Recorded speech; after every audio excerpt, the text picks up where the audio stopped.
End gold buyers మీ కష్టాల్లో నమ్మకమైన మీ ఆత్మీయ నేస్తం. మీ బ్యాచ్ ఒకటి ఉంటుంది సార్, అంటే కొండ వెంకట గారు కానీ, మీరు కానీ, గోపీమోహన్ గారు కానీ, ఇలాంటి ఒక బ్యాచ్. అంటే రైటర్స్ చాలా సెన్సిటివ్గా ఉంటారు. బట్ మీ లైఫ్ ఏమి, మీ అందరి లైఫ్ ఏమి అంత పూల పంపుగా ఎప్పుడు సాగలేదు. కొండ వెంకట గారి లైఫ్ సార్, ఆయన 1999 ఎర్లీ 2000 ఆస్తంతా పోయి రోడ్డు మీదకి వచ్చేసారు. మొన్నే చెప్పాడు ఆయన. మొత్తం పోయిందా సార్, మొత్తం పోయింది, మొత్తం మొత్తం అన్న మొత్తం అన్నాడు. ఊరుకోండి సార్ మొత్తం అని అరిచాను నా మీద కారులో వెళ్తుంటే. నేను నమ్మసా, ఎందుకంటే నేను గవర్నర్ గారి మనవడు. ఆయన వాళ్ళ నాన్నగారు పెద్ద ఎక్సైజ్ ఇన్స్పెక్టర్ కాకినాడలో. నేను అడిగా, కాకినాడలో 15 సంవత్సరం చదువుకున్నాడు ఆయన. ఇక్కడికి వచ్చాడు. ఇక్కడ ఇది సింబయోసిస్ అంటే సింబయోసిస్ పూణేలో MBA చేశాడు. పెద్ద కంపెనీలో ఆయన వైస్ ప్రెసిడెంట్గా పనిచేశాడు. అమెరికా వెళ్ళాడు. అప్పటికే ఆచార్య ఆత్రేయ గారితో బెస్ట్ ఫ్రెండ్ ఆయన. రైల్వేస్లో టీవీలు పెట్టి యాడ్లు వస్తాయి తెలుసు, ఫస్ట్ కనిపెట్టి నేనే. అవును, ఇన్ని చేసి ఈయన ఎందుకు అంటే ఈయన పాలిటిక్స్కి వెళ్ళాడు.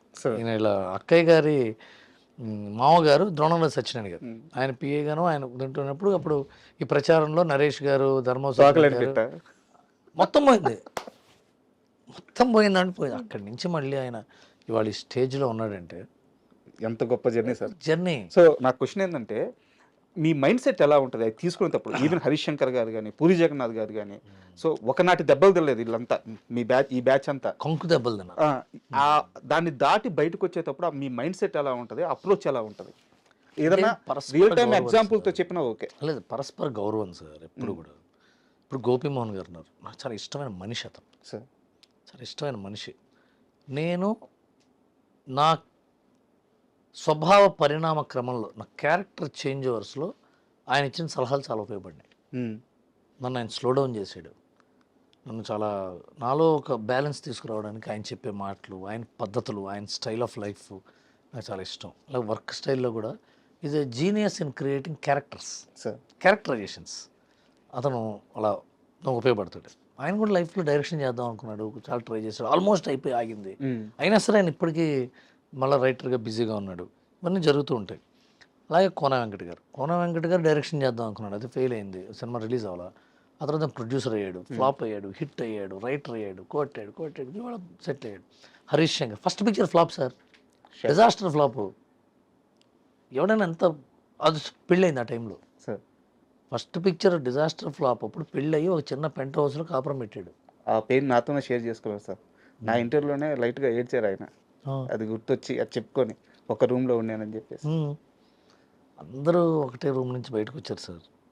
బట్ అతను నాకు పడ్డవాడు మీద జాలి ఉండదు, ఎదిగేవాడి మీద జాలి ఉండదు. పడడానికి ఎదగడానికి మధ్యలో ఉండే ధైర్యం ఉన్నవాడి మీద గౌరవం ఉంటుంది సార్, గౌరవం ఉంటుంది. వీళ్ళందరూ అలా వచ్చిన వాళ్ళు. పూరి జగన్నాథ్ గారికి అంటే ఎవడు పడ్డాడు సార్, ఎవడు పడ్డాడు?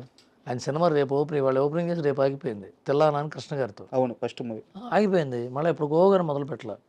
ఫస్ట్ సినిమా హిట్ అయితే అది మొత్తం పవన్ కళ్యాణ్ గారి క్రెడిట్ వెళ్ళిపోయి నీకు సినిమా రాలా. నెక్స్ట్ పిక్చర్ బాచీ తీస్తే ఫ్లాప్ అయింది, ఇంక పనికిరాడు పూరి జగన్నాథ్, మొత్తం అంతా బడ్జెట్. మళ్ళీ వచ్చి చేశాడు కదా ఇట్లు శ్రావణ సుబ్రహ్మణ్యం, ఈడియట్, తమిళ అమ్మాయి కొట్టాడు. మరి ఎట్ట కొట్టాడంటే అది ఒక తరం మారిపోయింది. అసలు రాస్తే పూరి జగన్నాథ్లో రాయాలనిపించుకున్నాడు. అది కదా ఆ డిఫికల్ట్ పీరియడ్లో వీళ్ళు ఎలా ఉన్నారు అన్నది కిక్ సార్. మీరు పడినవాడిని చూసి జాలి పడకండి, లేచినవాడిని చూసి చప్పట్లు కొట్టకండి. పడిన తర్వాత లేవాలన్న కసితో, లేస్తామన్న నమ్మకంతో, లేస్తామనే ధైర్యంతో 10 మందికి ధైర్యం పంచేవాడి గురించి చూడండి, వాడే హీరో. వీళ్ళందరూ అలాంటి వాళ్ళే. రవితేజ్ గారు మరి అంతకంటే ఎవరేమన్నా కొంచెం కింద పడి ఫ్లాప్ అయిపోయి చిన్న అసిస్టెంట్ డైరెక్టర్కి వెళ్ళి అది కూడా వర్కౌట్ ఒక హీరో అయ్యి, సింధూరం ఫ్లాప్ అయ్యి క్యారెక్టర్లు చేశాడు. మరి వాళ్ళ mass Maharaja. And me wanted movie గురించి సో మీరు చాలాసార్లు మాట్లాడున్నారు. బట్ నా ఒక చిన్న క్వశ్చన్ ఏంటంటే, నేను వినింది మీ దగ్గర సోర్స్ ద్వారా వినింది, ఆ సినిమా ఫస్ట్ గోపిచంద్ గారు వేరే ఆప్షన్ ఉంది హీరోగా మీకు, గోపిచంద్ గారు వచ్చి జాయిన్ అయ్యారు, అంతే కదా? అయితే వేరే ఆప్షన్ రవితేజ గారు ఫస్ట్ ఆప్షన్. ఆ టైంలో మీకున్న కమిట్మెంట్ కానీ, పరిపక్వత కానీ, పట్టు కానీ గోపిచంద్ గారికి నేను సరిగ్గా చెప్పుకోలేకపోయాను, రవితేజ గారు అయి ఉంటే నేను ఇంకాస్త మంచిగా ఫ్రీడమ్గా చేసి ఉండేవాడు చేసుకునేవాడినేమో అని ఉంది. అని మీరు బాధపడ్డ సందర్భాలు ఉన్నాయంట, నిజమేనా? ఒకసారి పడి ఉంటా, ఉమ్, ఒకసారి పడి ఉంటా, ఫ్లాప్ అయిన రోజు పడి ఉంటా. అవునా? ఇంత అంతగానే ఏం పడతాం, అంతగానే బాధపడితే ఉపయోగం ఉంది. రవితేజ్ గారికి చెప్పాను, ఉమ్, బాగుందన్నాడు ఆయన. ఆ తర్వాత అదే టైంలో కోన వెంకట గారు డాన్ సీను అవును. కథ చెప్పాడు. ఆయన డాన్ సీన్ని ప్రిఫర్ చేశాడు. నన్ను ఆగమన్నాడు, వెయిట్ చేయి నేను చెప్తాను ఎదురు చూడమన్నాడు. ఆ టైంలో జగన్ గారు గోపీచంద్ గారిని ప్రిఫర్ చేశారు.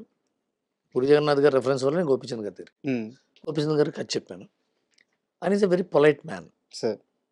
రవితేజ్తో నాకున్నంత చనువు గోపీచంద్ గారితో లేదు. ఉమ్, రవితేజ్ గారితో అన్నయ్య అలా కాదు, అన్నయ్య ఇలా ఇలా అని చెప్పుకునేవాడినేమో, ఆర్గ్యుమెంట్ చేసేవాళ్ళేమో. అక్కడ అంత కుదరలేదు. బట్ స్టిల్ నేను అప్పటికి ఇంకా అంత మెచ్యూర్డ్ పర్సన్ కాదు. సార్. హ్యూమన్ బీయింగ్గా ఐఎమ్ నాట్ ఎట్ ఆల్. ఇప్పుడు వాళ్ళ మీద తప్పు చేయడం, వీళ్ళ మీద తప్పు తోసేయటం అంత కాదు, కానీ ఉమ్, అంత మెచ్యూర్డ్ కాదు ఆ టైంలో. నేను I was an young man. Um, um, I did not have enough experience to direct a film. Management రాలా అంటే ప్రొడ్యూసర్ని నా విజన్ కరెక్ట్ అని కన్విన్స్ చేసే శక్తి ఉండాలి, హీరోని కన్విన్స్ చేసే శక్తి ఉండాలి, కెమెరామెన్ని, ఎడిటర్లని, యాక్టర్ని కన్విన్స్ చేసే శక్తి ఉండాలి. అరిస్తేనో, గీ పెడితేనో, ఏవో పగలు కొడితేనో, నేను ఇంతేనో ఇంతేనో ఆఫీస్ వదిలి వెళ్ళిపోతేనో, లేకపోతే సరే ఏదో మా చెప్పి చేసి బయటపడిపోదాం, ఏదో ఒకటి చేసి వెళ్ళిపోదాం, ఇవన్నీ కాదు కదా, కరెక్ట్ కదా కదా. సార్. ఇవన్నీ జరిగినాయో జరగలేదు పక్కన పెడితే, కన్విన్స్ చేసే శక్తి నాకు సరిపోలా. Sir. Now I will be better person to convince. ఇప్పుడు ఎక్స్పీరియన్స్ వేరు, ఇప్పుడు ఎక్స్పీరియన్స్. అదుర్స్ మూవీ సార్. ఎందుకంటే తెలుగు సినిమాలు ఇప్పుడు దాకా వచ్చిన కామెడీ సినిమాల్లో, అంటే నవ్వించగల సినిమాల్లో, నేను చెప్పేది ఎంటైర్ హిస్టరీలో sir one of the best movie Adurs. ఆ సినిమాకి పనిచేసిన రైటర్లు మీరు కానీ, హరీష్ శంకర్ గారు కానీ, కోనా వెంకట గారు కానీ, బాబీ గారు కూడా ఉన్నారని విన్నాను. బాబీ గోపిమోహన్ గారు కూడా కానీ, గోపిమోహన్ గారు ఉన్నారు. సో ఇంతమంది కలిసి వినాయక్ గారు సరే ఆయన డైరెక్షన్, head. ఇంతమంది కలిసి చేసిన అద్భుతం అదుర్స్. సో నేను కొత్తగా ఏమి సినిమా గురించి మాట్లాడట్లేదు, కానీ ఆ సెట్లో ఆ రైటింగ్ అప్పుడు, ఆ సిట్టింగ్ అప్పుడు ఎలా ఉండేది, ఏదైనా ఒక చిన్న ఎక్స్పీరియన్స్ షేర్ చేయండి అదుర్స్ గురించి. నాకు కొన్ని అంటే I will tell you one thing. అంటే హ్యాపీ సినిమా అది, దాని గురించి మరి పెయిన్ఫుల్ చెప్పకూడదు. వినాయక్ గారు కథ విషయంలో రాక్షసుడు, సార్.